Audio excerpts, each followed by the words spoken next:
Salut, ici Action Récap.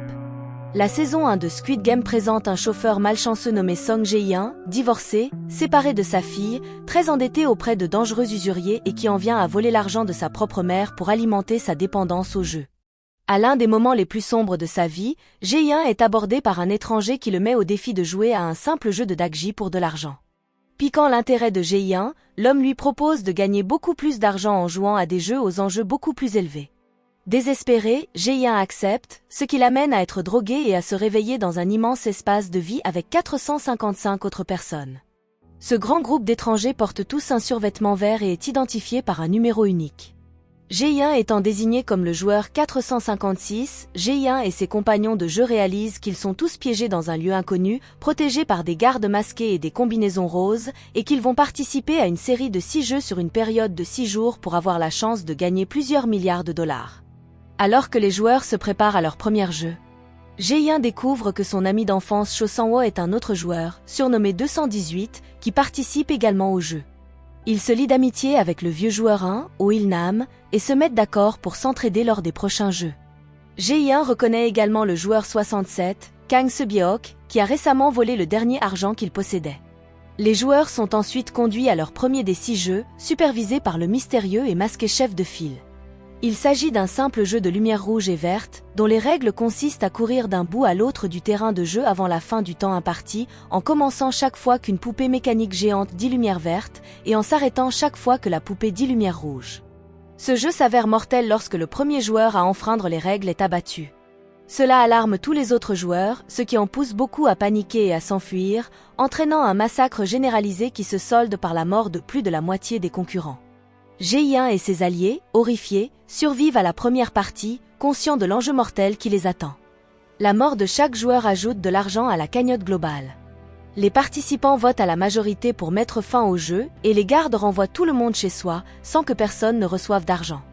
Jae-in tente d'alerter la police sur son expérience, mais personne ne croit à ses affirmations farfelues.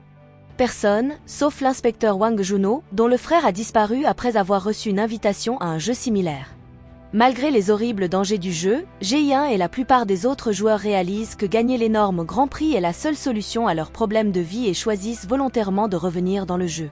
Sang-woo est sur le point d'être arrêté pour fraude financière, le vieux Denam souhaite mourir courageusement au lieu de se laisser aller à la détérioration de sa santé, et Se-byeok veut aider sa famille à quitter la Corée du Nord. Le détective Junho infiltre secrètement les jeux en se faisant passer pour un garde. Et découvre que la compétition se déroule sur une île isolée. En observant les gardes dans les coulisses, il découvre qu'ils prélèvent les organes des joueurs décédés et les vendent au marché noir. Junho découvre également que ces jeux mortels sont pratiqués depuis plus de 30 ans et que, malgré sa disparition persistante, Ino, le frère de Junho, était en fait l'un des précédents vainqueurs. Alors que des VIP étrangers arrivent sur l'île pour parier sur les jeux, Junho attaque secrètement l'un d'entre eux et enregistre une confession de toutes les activités mortelles et illégales qui se déroulent sur l'île. Alors que Junho s'enfuit avec les preuves, il est rattrapé par le leader, qui enlève son masque pour révéler qu'il est en fait Ino. Ino tente de recruter son frère pour l'aider à superviser les jeux, mais Junho, choqué et trahi, refuse, ce qui amène Ino à tirer sur Junho, le faisant tomber du bord d'une falaise et tomber dans l'océan. De retour dans les jeux et mieux préparés aux dangers qui les attendent, Jae-in, Sang et Il-nam s'allient à Se-byeok et au joueur 199 Ali, un immigrant pakistanais qui a dû faire face à d'immenses préjugés dans sa vie normale. Le deuxième jeu demande à chaque joueur de choisir entre un cercle, une étoile, un triangle ou un parapluie, après avoir fait leur choix, de découper la forme choisie dans un biscuit fragile.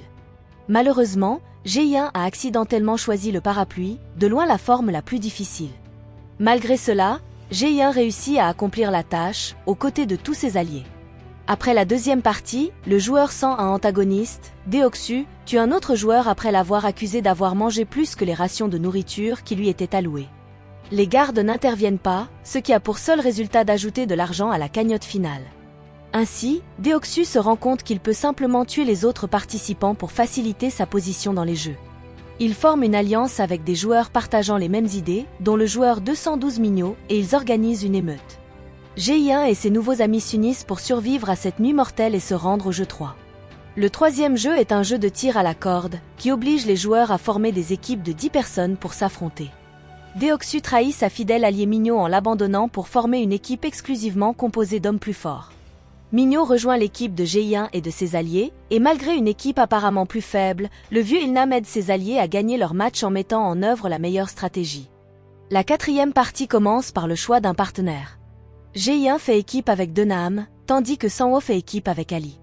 Malheureusement, les joueurs se voient tous remettre un sac rempli de billes et on leur dit que pour gagner le jeu, ils doivent avoir en leur possession toutes les billes de leur partenaire avant la fin du chronomètre.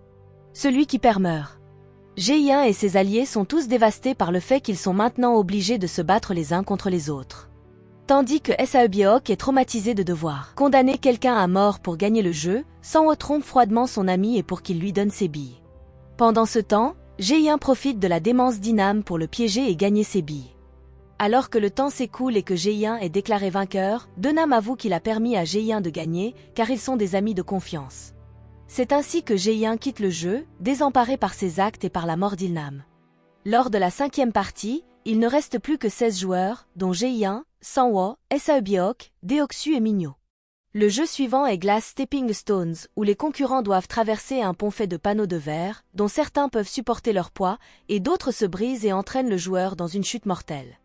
Les joueurs reçoivent au hasard l'ordre dans lequel ils doivent traverser le pont et, après avoir vu d'innombrables joueurs devant lui tomber à la renverse, Deok-su refuse d'avancer, ordonnant aux joueurs de le dépasser et de risquer de se faire tuer.